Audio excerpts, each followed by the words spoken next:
देख रहे हैं दोस्तों लर्नर्स अड्डा। दोस्तों इससे पिछले वाले वीडियो में हम लोगों ने देखा था कि किस प्रकार नोटपैड को इंस्टॉल करते हैं। ओके, सबसे पहले डाउनलोड कैसे करते हैं और उसके बाद फिर इंस्टॉल कैसे करते हैं। और साथ ही साथ दोस्तों हम लोगों ने एक इंट्रोडक्टरी प्रोग्राम बनाया था HTML का, जिसमें हमने एक पेज को रन करके आपको दिखाया था। ओके दोस्तों, और साथ में हमने एक फोल्डर स्ट्रक्चर भी सीखा था कि किस प्रकार हमें फोल्डर बनाना है और फोल्डर के अंदर सब फोल्डर हमें किस प्रकार रखनी है। ओके, इन सभी के बारे में हम लोगों ने डिस्कस किया था।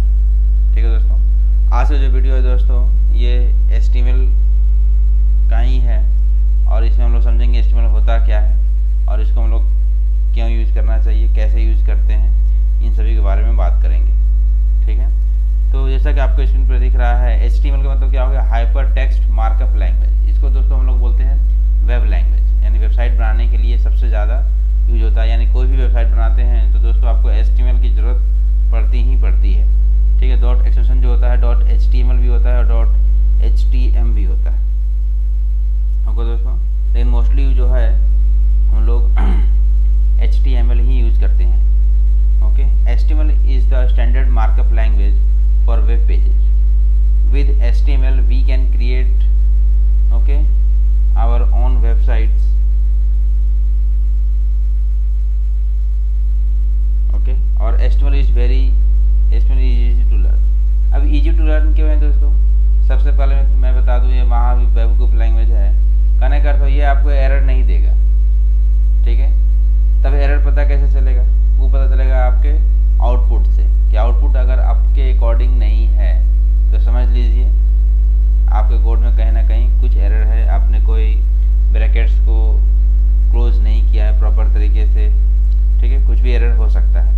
ये क्या है, केस इनसेंसिटिव है। अब इनसेंसिटिव का मतलब क्या हो गया कि जो टैग्स होते हैं आप इसको कैपिटल में लिखिए, लोअर केस में लिखिए, अपर केस में लिखिए, कोई फ़र्क नहीं पड़ता है। ओके, तो चलिए सबसे पहले इस चीज़ को समझने के लिए मैं नोटपैड को स्टार्ट कर लेता हूँ। ओके, नोटपैड को हमने स्टार्ट कर लिया।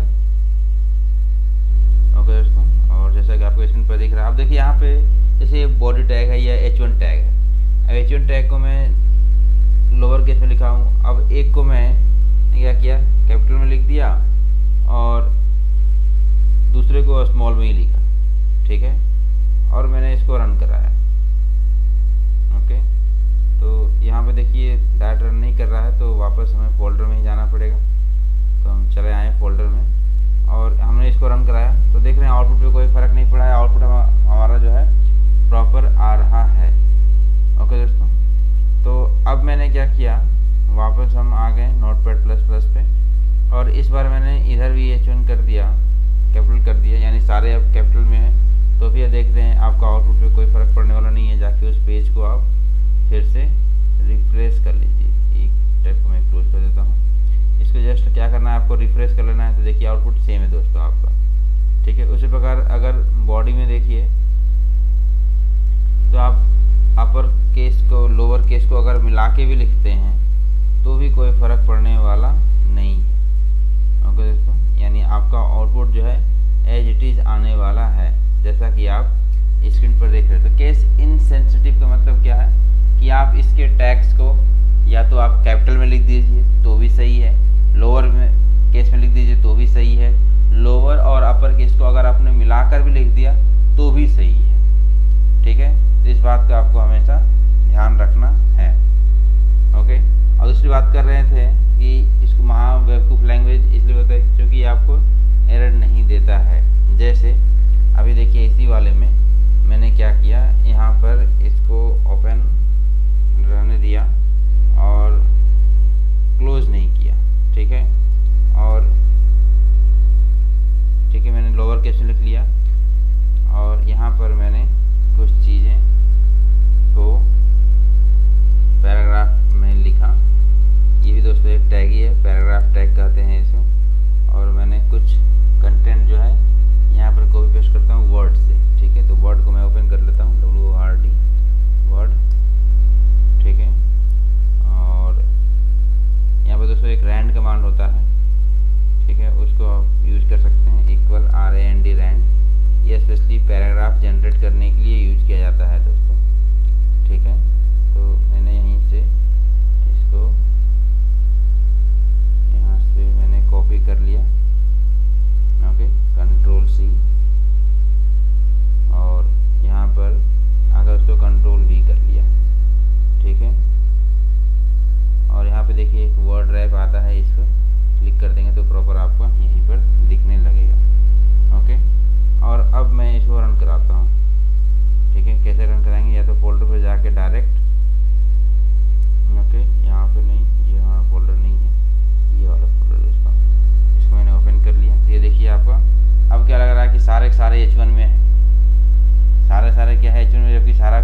H1 में तो सिर्फ आपने क्या लिखा था, welcome to HTML web language, समझ रहे हैं, आपने इतना ही लिखा है, welcome to HTML web language. लेकिन चूंकि आपने H1 को क्लोज नहीं किया तो उसका इफेक्ट क्या हो गया, सारे कंटेंट पे हो गया,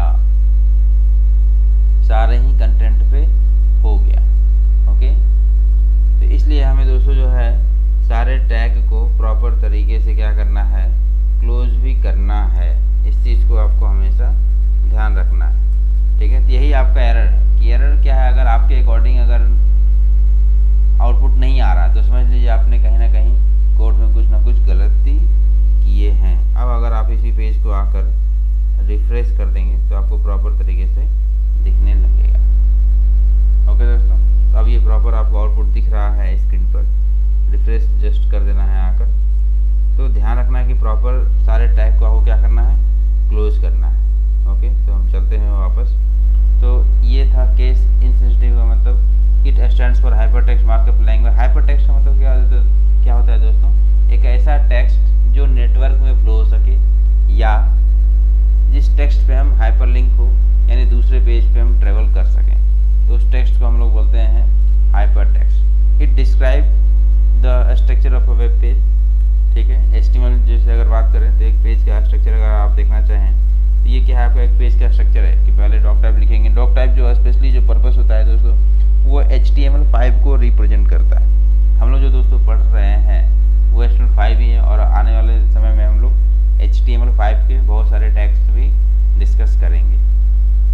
ओके, फिर HTML के अंदर ही सारा आपको कोडिंग करना है। फिर हेड जो टाइटल दिख रहा है ये सारे दोस्तों क्या है, टैग्स है, ठीक है। और हर एक ब्राउजर में क्या होता है, एक पार्सर होता है। पार्सर वो उसके अंदर क्या है, HTML के सारे जो टैग्स हैं उन सभी का डेफिनेशन लिखा हुआ है कि हेड का मतलब क्या होगा, बॉडी का मतलब क्या होगा, टाइटल का मतलब क्या होगा।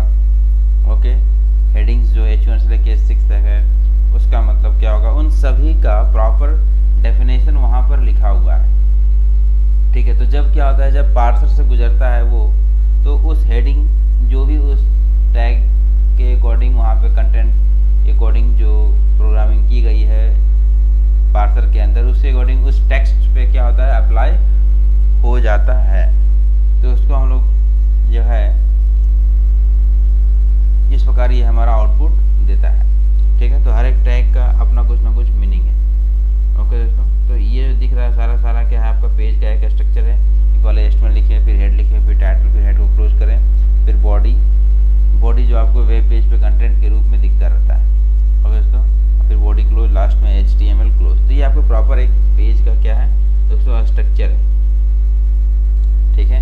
It consist of a series of elements. अब एलिमेंट का मतलब क्या हो रहा है, जैसे आपने अगर देखें गौर से इस चीज़ को, एलिमेंट्स मतलब क्या है, जैसे ये टाइटल यहाँ शुरू हुआ और टाइटल आपने यहाँ पे क्लोज हुआ तो ये एक एलिमेंट हुआ, समझ रहे हैं। हेड को स्टार्ट हुआ, हेड को क्लोज हुआ तो पूरा एक एलिमेंट हुआ, हेड एलिमेंट बोलेंगे उसको, टाइटल एलिमेंट। मतलब टैग्स के साथ जो कंटेंट आ रहा है उन सभी को अगर आप मिला देते हैं तब बनता है आपका एक एलिमेंट। जैसे पैराग्राफ यहाँ स्टार्ट हुआ है, इसको बोलेंगे ओपनिंग टैग पैराग्राफ को, और यहाँ पे आपने क्लोज किया है इसको बोलते हैं क्लोजिंग टैग, ठीक है। टैग्स अभी हम लोग आने वाले देखेंगे वीडियोज में। टैग्स दो टाइप के होते हैं, सिंगल टैग और पेयर टैग।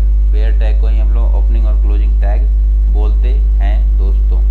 ओके, तो ये आपका क्या है, पूरा पेज का स्ट्रक्चर के रूप में रिप्रेजेंट कर रहा है। HTML elements tell the browser how to display the content. Okay, HTML क्या कर रहा है, देखिए ये यहाँ पे HTML एलिमेंट्स क्या बोल रहा है कि H2 यानी वी लिव इन इंडिया जो टेक्स्ट है इसको आप H2 के फॉर्मेट में दिखाएं।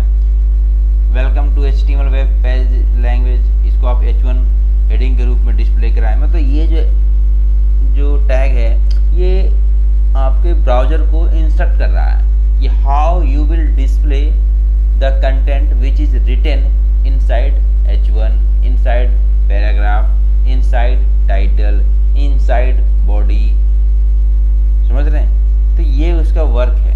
तो HTML ये सारा आपका काम करवा रहा है। अगर इसमें जिस चीज़ को आपको हमेशा क्या करना है, ध्यान रखना है। Browser do not display the HTML tags but use them to render the content of the page, content of the page, ठीक है। जैसे देखिए यहाँ पे आउटपुट जो आ रहा है इसमें कहीं पे भी आपका टैग नहीं दिख रहा है, लेकिन टैग जो आपने कोडिंग करते समय जो दिया था, जैसे हमने जो यहाँ पर दिया है H1 या पैराग्राफ, तो उसका इफेक्ट जरूर दिख रहा है, समझ रहे हैं। इफेक्ट जो है उन सारे टैग का दिख रहा है, लेकिन टैग नहीं दिया। क्यों? क्योंकि टैग की डेफिनेशन जो है वो हर एक ब्राउजर में एक पार्सर होता है और पार्सर में लिखा हुआ है। ओके दोस्तों, इस बात को आपको हमेशा ध्यान रखना है, ठीक है। HTML tags are elements name surrounded by angle bracket, जो भी दिख ही रहा है आप लोगों को, जो भी हम लोग HTML टैग लिखते हैं वो एंगल ब्रैकेट में क्या है, साइन है। देखिए यहाँ पे गौर से अगर देखिए HTML लिखे तो एंगल ब्रैकेट दोनों तरफ यूज किया हुआ है। हेड की अगर बात करेंगे तो हेड में भी दोस्तों वही बात है। टाइटल के देखिए एंगल ब्रैकेट में ही, मतलब यहाँ पर टैग्स जो लिखे जाते हैं दोस्तों वो हमेशा एंगल ब्रैकेट का यूज वहाँ पर होता है। ओके, इस बात का आपको हमेशा ध्यान रखनी है, ठीक है। और वापस आगे बढ़ते हैं। अब टैग्स की अगर बात करें तो मैंने बता ही दिया, दो टाइप का होता है, पेयर टैग और अनपेयर टैग। पेयर टैग जिसका ओपनिंग और क्लोजिंग दोनों एग्जिस्ट करता है, और कुछ होते हैं अनपेयर टैग, चलिए, जिसका ओपनिंग और क्लोजिंग साथ ही होता है। जैसे देखिए H1 से लेके H6 तक, इसको बोलते हैं हेडिंग टैग, H1 से लेके H6 तक। मान लीजिए इसी को मैं कॉपी कर लेता हूँ, तो मैंने इसको कॉपी कर लिया, Ctrl+C, Ctrl+V, Ctrl+V, Ctrl+V, Ctrl+V, Ctrl+V। तो ये जो है आपको इसको बोलते हैं हम लोग हेडिंग टैग। ये H2 हो गया, ओके, फिर ये आपका H3 हो गया, फिर उसके बाद ये आपका H4 हो गया, ओके, फिर ये H5 हो गया, ओके, और ये आपका H6 हो गया, ओके दोस्तों। और साथ ही साथ ये आपका H6 हो गया, उसके बाद फिर ये H5, ओके, उसके बाद ये H4, ओके, और H3, ओके, और ये लास्ट में H2। तो इसको बोलते हैं दोस्तों हेडिंग टैग। हेडिंग टैग में क्या होता है, एक्चुअली में क्या होता है, जब आप वेबसाइट बनाते हैं तो हेडिंग का बहुत इंपॉर्टेंट है। गूगल का जो क्रॉलर होता है, वेब क्रॉलर जिसको हम लोग कहते हैं, वो इंडेक्सिंग जब वेब पेज करता है तो हेडिंग टैग का दोस्तों वहाँ पे बहुत ही इंपॉर्टेंट होता है। H1 की साइज़ जो होती है सबसे बड़ी होती है और H6 की साइज़ सबसे छोटी होती है, मतलब ये डिक्रीजिंग ऑर्डर में आपको कंटेंट डिस्प्ले करता है। इसको बोलते हैं दोस्तों पेयरिंग टैग। देखिए दिख रहा है ये ओपनिंग है और ये क्लोजिंग है। और कुछ टैग होते हैं जिसका उसको बोलते हैं अनपेयर टैग, यानी इसका ओपनिंग और क्लोजिंग एक ही साथ होता है। जैसे एक टैग होता है HR टैग, BR टैग। मान लीजिए मैंने यहाँ लिखा BR, ओके, और मैंने साथ ही साथ यहाँ पर क्लोज कर दिया, तो इसको बोलेंगे ओपनिंग और क्लोजिंग एक ही साथ हो रहा है, तो इसको बोलते हैं सिर्फ और सिर्फ सिंगल टैग। ओके दोस्तों, अब इसको अगर आप रन कराते हैं तो देखिए डॉक्यूमेंट के बाद, यानी यहाँ पर अगर आप गौर से देखें कहीं पे डॉक्यूमेंट लिखा हुआ है तो यहाँ से ये आपका न्यू लाइन में रिफ्रेश कर दीजिए उसी पेज को। ये देखिए आपका डॉक्यूमेंट से आपका न्यू लाइन में कंटेंट आ चुका है। देखिए H1 सबसे बड़ा है, H2 उससे छोटा, फिर आपको ये डिक्रीजिंग ऑर्डर में कंटेंट भी दोस्तों दिख रहा है। ओके, तो इस प्रकार जो है आप ये सारे टैग यूज़ करते हैं। बहुत सारे टैग अभी हम लोग दोस्तों सीखने वाले हैं। ओके, तो दो टाइप का टैग होता है नॉर्मली, और उसी का डिस्क्रिप्शन दोस्तों मैंने यहाँ पर लिख रखा है। HTML tag normally come in pair, जैसे पैराग्राफ टैग हो गया, हेडिंग टैग्स हो गया, उसके बाद आपका टेक्स्ट एरिया टैग हो गया, बहुत सारे हैं। आपका टेक्स्ट कॉन्वर्टिंग टैग में आता है, बोल्ड है, स्ट्रॉन्ग है, इटालिक है, सब स्क्रिप्ट, सुपर स्क्रिप्ट, मार्क है। ओके, बहुत सारे टैग हैं जो आपको पेयर टैग में यूज़ किए। ऑडियो है, वीडियो है। ओके दोस्तों, और भी बहुत सारे टैग हैं जो यूज़ किए जाते हैं आपके as a pair tag. Unpair tag भी दोस्तों बहुत सारे हैं, वो हम लोग एक एक करके डिस्कस करें। जैसे आपका ब्रेक लाइन हो गया, HR हो गया, उसके बाद आपका IMG टैग हो गया। बहुत सारे इनपुट जो होते हैं फॉर्म्स में हम लोग यूज़ करते हैं, तो वो सारे सारे कैसे टैग हैं, वो सारे सारे आपके अनपेयर टैग हैं। ओके दोस्तों, वो हम लोग आगे डिस्कस करेंगे। The start tag is called opening tag और the end tag is called closing tag. इसके बारे में हम लोगों ने डिस्कस कर लिया है। वेब ब्राउज़र क्या होता है? वेब ब्राउज़र जो आप चाहे क्रोम यूज़ कर लीजिए, चाहे इंटरनेट एक्सप्लोरर आप यूज़ कर लीजिए, इसके अलावा ओपेरा यूज़ कर लीजिए, जिसको मैं सपेरा भी बोलता हूँ। मतलब सपेरा होता नहीं है, ओपेरा ही होता है। ओके, तो इस बात का हमें ध्यान रखना है। क्रोम हो, एज हो, फायरफॉक्स हो,